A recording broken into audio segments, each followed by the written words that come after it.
the main point of this question is to really get across this idea of orientation of a parametric set of equations.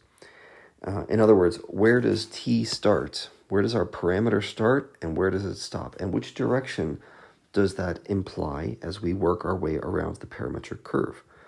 So to illustrate this point, I want to go over these two examples first. I want to do x equals cosine t, y equals sine t, and then we'll move on to the negative parameters of those. X equals cosine negative t, y equals sine of negative t. And we're going to start to see a pattern emerge, and we can start talking about these other problems too.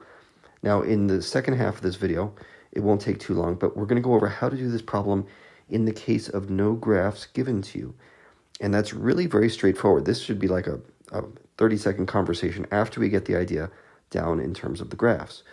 So, starting with the vanilla version, right? This is just cosine t, sine t. There is no shift in the parameter. There is no reorientation of the parameter. It's as simple as it can get.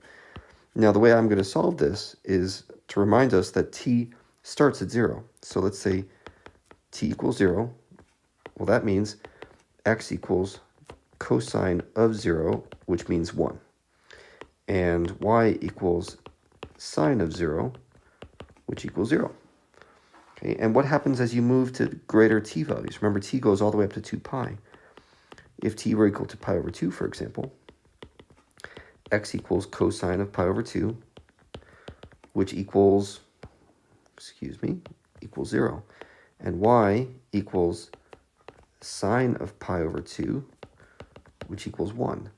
So that's the direction we're going in here. We're starting at x equals 1, y equals 0, and we're moving to x equals 0, y equals 1. And we'll have more values for all the values of t, right? 0, pi over 2, pi, 3 pi over 2. You could even pretend there's fractions in between, like pi over 4 or whatever. But we've got our first one right here. Okay, see, that's the direction implied by those equations. And then next, imagine if t is negative. So you plug in 0, it's still 0, right? So our starting point is still exactly the same place. But as t grows, instead of going pi over 2, pi, 3 pi over 2, it's doing the negative versions of those. So it's going to be a circle going in the opposite direction. Okay, and you can see the effect now of having a negative parameter. It reverses the orientation of your curve, whatever the curve is.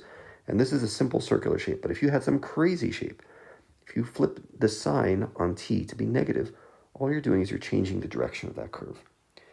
Now, in terms of these shifts going on here, well, these aren't too hard to sort through. Let's take this one, pi over 2. Imagine I had t plus pi over 2 as my equation. Well, you plug in t equals 0, you're going to get cosine of pi over 2, which is a little further ahead than you expect it to be. So in other words, this is our starting point now when you have t plus pi over 2. Okay, and oops, I picked the wrong orientation. Got to pay attention. There's one of each. Here we go, right here. It starts there, and it goes in this direction. Okay, negative t is the one I was looking at. Negative t plus pi over 2, that's going to be right here, but it goes in the reverse orientation. Okay, so that's what's implied by this problem. It's just simply getting your head around shifting the starting point and reversing the orientation. Now, in this next part, if this is the problem you're looking at, it's exactly the same thing that I just talked about. And in this particular case, I even put them in the same exact order. There's no variation in this example right here, because I just wanted to point out these are all counterclockwise, which means they're all positive t values.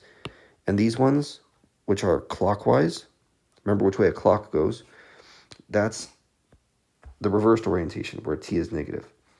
And if you start at t equals 0, well, there's no shift right there.